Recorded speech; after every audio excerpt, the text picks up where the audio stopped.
रुकिए, क्या आप कल्पना कर सकते हैं कि एक 7 साल का बच्चा ब्रह्मांड के सबसे शक्तिशाली राजा के खिलाफ युद्ध का ऐलान कर दे? हम सभी श्री कृष्ण को माखन चोर के रूप में जानते हैं, लेकिन क्या आप जानते हैं कि गोकुल में एक दिन ऐसा आया था जब आसमान से पानी नहीं बल्कि मौत बरस रही थी। ये कहानी सिर्फ एक पहाड़ उठाने की नहीं है, ये कहानी है ब्रह्मांड के सबसे बड़े ईगो क्लैश की। एक तरफ थे देवराज इंद्र, जिनके पास वज्र था जो पर्वतों को चकनाचूर कर सकता था, और दूसरी तरफ थे बाल कृष्ण, जिनके पास केवल एक बांसुरी और बाएं हाथ की एक छोटी उंगली थी। आखिर क्यों उस दिन बादलों का रंग काला पड़ गया था, और क्यों इंद्र को, जो देवताओं के राजा हैं, एक बच्चे के पैरों में गिरकर भीख मांगनी पड़ी? तो चलिए समय के पहिए को पीछे घुमाते हैं और चलते हैं उस दिन जब स्वर्ग और धरती आपस में टकरा गए थे। ये गोकुल की एक सुहावनी सुबह थी। हवा में घी और चंदन की खुशबू थी। हर कोई काम में व्यस्त था।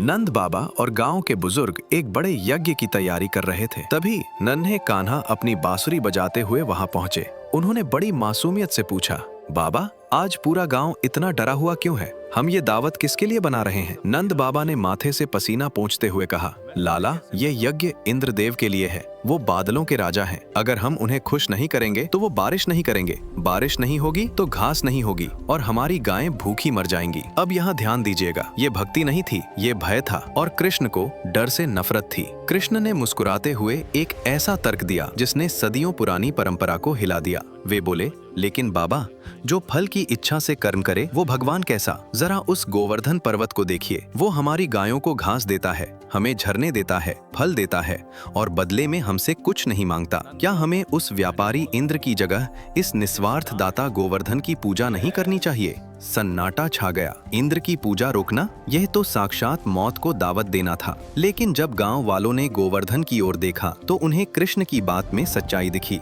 तर्क ने डर को हरा दिया। पूरे गोकुल ने फैसला किया, आज भोग इंद्र को नहीं, गोवर्धन को लगेगा। उधर स्वर्ग के सिंहासन पर बैठे इंद्र यज्ञ के धुएं का इंतजार कर रहे थे, लेकिन धुआं नहीं आया। आया तो बस एक समाचार। क्या कहा? इंद्र का क्रोध 7वें आसमान पर था। पृथ्वी के तुच्छ मनुष्य अब मेरा अपमान करेंगे। उन्हें लगता है बारिश मुफ्त मिलती है। एक ग्वाले के बहकावे में आकर उन्होंने मुझे भूलने की जुर्रत की। याद रखिए, शक्ति जब विवेक खो देती है तो वह विनाश बन जाती है। इंद्र को अपनी गलती का एहसास नहीं हुआ। उन्हें सिर्फ अपना टूटा हुआ अहंकार दिखा। उन्होंने सांवर्तक मेघों को बुलाया। ये कोई साधारण बादल नहीं थे, ये वो प्रलयंकारी बादल थे जिनका इस्तेमाल दुनिया को खत्म करने के लिए किया जाता है। इंद्र ने आदेश दिया, जाओ पूरे गोकुल को डुबो दो। मुझे वहां इंसान तो क्या, एक तिनका भी सूखा नहीं चाहिए।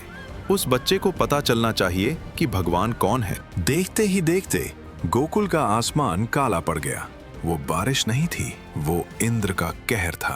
पानी की बूंदें तीरों की तरह धरती पर गिर रही थीं। ठक ठक ठक। यमुना नदी उफान पर आ गई। पेड़ उखड़ने लगे, गायें रंभाने लगी, छोटे बच्चे अपनी माताओं से लिपट गए। हर तरफ सिर्फ चीख पुकार थी, कृष्ण बचाओ, हम मारे जाएंगे। पानी कमर तक आ चुका था। लोगों को लगा कि आज उनका अंत निश्चित है, लेकिन उस हाहाकार के बीच एक चेहरा बिल्कुल शांत था, कृष्ण। उन्होंने न कोई मंत्र पढ़ा, न इंद्र से माफी मांगी। उन्होंने बस एक मुस्कान दी। वे विशाल गोवर्धन पर्वत की ओर बढ़े। सोचिए, एक 7 साल का सुकुमार बालक और सामने लाखों टन वजनी पहाड़। उन्होंने झुककर पर्वत को प्रणाम किया और फिर जैसे कोई बच्चा मिट्टी से फूल उठाता है, उन्होंने अपने बाएं हाथ की सबसे छोटी उंगली पर उस विशाल पर्वत को उठा लिया। जमीन कांप उठी, पर्वत हवा में तैरने लगा, और देखते ही देखते पूरा गोवर्धन पर्वत गोकुल वासियों के लिए एक विशाल छतरी बन गया। अब यहाँ वो बात है जो ज्यादातर लोग भूल जाते हैं। ये कोई 5 मिनट का जादू नहीं था। ये युद्ध 7 दिन और 7 रात तक लगातार चला। जरा उस दृश्य को महसूस कीजिए। पहाड़ के नीचे सब सुरक्षित थे। वहाँ गर्मी थी, सुकून था, गोपियां दिए जला रही थीं, बच्चे खेल रहे थे। लेकिन बाहर मौत का तांडव चल रहा था। इंद्र ने अपनी पूरी ताकत झोंक दी। उन्होंने वज्र चलाए, आंधियां भेजी, ओले बरसाए। टूटेगा, अब तो पर्वत टूटेगा। इंद्र यही सोचते रहे। लेकिन कृष्ण की वो छोटी उंगली कांपी तक नहीं। वे दूसरे हाथ से बांसुरी बजा रहे थे और मुस्कुरा रहे थे। 7वें दिन इंद्र के बादल खाली हो गए। उनकी शक्ति जवाब दे गई, लेकिन कृष्ण का धैर्य नहीं टूटा। तब इंद्र को एहसास हुआ कि वो जिसे साधारण बालक समझ रहे थे, वो पर्वत उठाने वाला कोई जादूगर नहीं, बल्कि स्वयं जगत आधार है। जिससे वो लड़ रहे थे वो कोई और नहीं, उनके अपने स्वामी थे। अचानक बारिश रुक गई। बादलों के बीच से सूरज की किरणें निकल आईं। इंद्र का अहंकार उस बारिश के पानी की तरह बह गया था। वे अपने हाथी ऐरावत से उतरे और सीधे गोवर्धन के नीचे आए। देवताओं के राजा, जिनका सिर हमेशा गर्व से ऊंचा रहता था, आज उस 7 साल के बच्चे के चरणों में पड़ा था।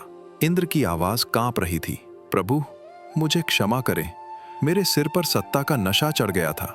मैं भूल गया था कि मैं सिर्फ एक सेवक हूँ, स्वामी नहीं। कृष्ण ने पर्वत को नीचे रखा और इंद्र को उठाया। वे बोले, इंद्र, मैंने ये पर्वत अपनी ताकत दिखाने के लिए नहीं उठाया, मैंने इसे तुम्हारा अहंकार कुचलने के लिए उठाया। याद रखना, शक्ति का काम डराना नहीं, रक्षा करना है।